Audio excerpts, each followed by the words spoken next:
INEC is seeking to make in order to improve the electoral process, the voting system in the country, come not just the forthcoming elections for this year for some states, but the general elections in 2015. Well, there you had Professor Atari Jaga, INEC chairman, speaking up some time ago in Soka about entrepreneurial development and entrepreneurial education.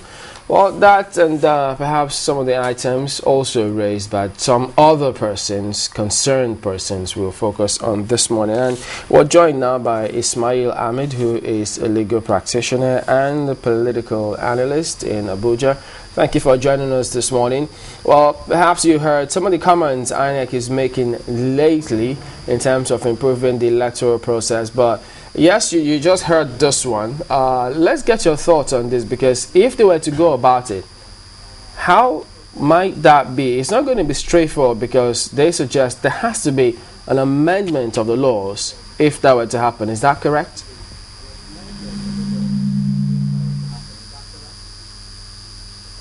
Thank you for having me. Absolutely. There'll have to be an amendment of the law before they can pursue this. Just I was coming here today, actually, I was having a discussion with a friend of mine about the possibility of the electronic voting system that INEC wanted to introduce. And the funny thing he told me was, well, we live in a country where 50 to 60% of the population cannot tell the difference between a TV screen and a computer screen. So he doesn't understand how INEC want to pursue this and be successful at it. But I think I don't want to be driven by cynicism to say that I'm critical of everything that I'm not absolutely, I don't have the grasp or the knowledge of. But if INEC wanted to pursue e-voting, I think it's a wonderful idea, but they will have to amend the laws for that to be successful. But if we compare the population of people who vote, a lot of those who registered the last time, for figures that INEC released, they were young lads, youths in the country. And so is it going to be, how difficult or easy do you think first INEC will face in amending the laws, and when that happens, in actually practicalizing it in the field? Well, it's I think that's a very good question. I think it's always difficult to see the transition from what INEC wants to do and what it actually ends up doing all the time. Before the 2011 elections, we've heard a lot of things that it's going to be free and fair, and there's going to be data capturing machine for the registration, and that will enhance the credibility of the election in itself. We had laws amended for that purpose. And we had data capture machine that kept freezing at so many different times, at different topographies, at different states, in different rural areas. It couldn't be implemented. So I think there is a disconnect between what INEC always wants to do and what it actually ends up doing. And the data capture machine came in as a sort of a correction to the paper registration that we used to have in previous elections, and they gave us all these assurances that this time around is going to be different, and they will pursue it with such credibility that the forensic evidence will be there if anybody doubts the result or the authenticity of the registration. But at the end of the day, we still had the same problems we had in 2007 and 2003. We had people whose names were missing. We had different kinds of funny names, but it wasn't as bad as it used to be, but it was still there. So I don't know how this transition is going to work. I hope it works for the best. I have my reservations, and so many other people do, but we don't know how it's going to turn out to be. Well, Ismaeel, I think some Nigerians would definitely share your fears and some of your reservations, but speaking frankly, we remember the last time some of the problems we did encounter.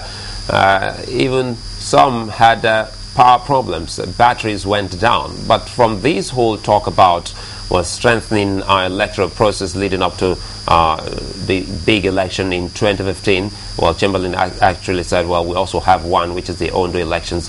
What exactly do you think INEC can do in terms of, well, proper voting when we talk about people voting and their vote counting as well? Well, that's the problem we've had over several elections that had passed. You see, this issue of electronic voting, ideally it's a wonderful idea. Everybody who is technologically in tune will love it. But like I said, my friend told me on my way here, we live in a country where a lot of people cannot differentiate between a computer screen and a TV screen. Now, would it be a fantastic idea? Yes, absolutely not. Would it be possible? Well, that is debatable, because at the end of the day, computers are not automatic. They don't control themselves. Human beings control computers. And if human beings wanted to manipulate the system, they can do it. Computers alone cannot stop manipulation at the end of the day. So the credibility will be determined majorly by the person who controls all these things. And that brings me to a very important point. In the 2011 elections, there was data capturing machines. People were registered with forensic biodata, all in an effort to stop multiple voting or voting in absentia. What happened at the end of the day when the CPC took their case to the Presidential Tribunal, the Court of Appeal in Abuja, and an order was given that the biodata should be produced by INEC to ascertain whether or not there was multiple voting, or whether there was this outrageous claim that 98% of the registered voters in the Southeast voted. INEC refused to produce those data, and they refused to produce those data primarily, they cited the reason of national security. Now, that is absurd, because the whole essence of the forensic biodata in the registration was to make sure that all these things could be counted in a court of law. They refused, and then after Salami, of course, was removed as the PCA, another panel was brought in, and they supported that it was a national security issue and it shouldn't be brought forward. So computers at the end of the day could be manipulated by human beings, yes, and how do we check that? At the end of the day has to be, I don't know, it has to do with sincerity of purpose of the people who are conducting the elections, not computers. Computers cannot credibilize an election that is not credible. Well, you have suggested that the law will have to be amended to allow for any form of e-voting. We do remember that the last time that was the fear of Professor Jega, when people asked why can't they even just verify do the verification process through the DDC machines that were purchased at that point in time, and not even vote, not the actual voting now, but just verification. Do you think that it can be argued in a court of law that verification and voting are two different processes?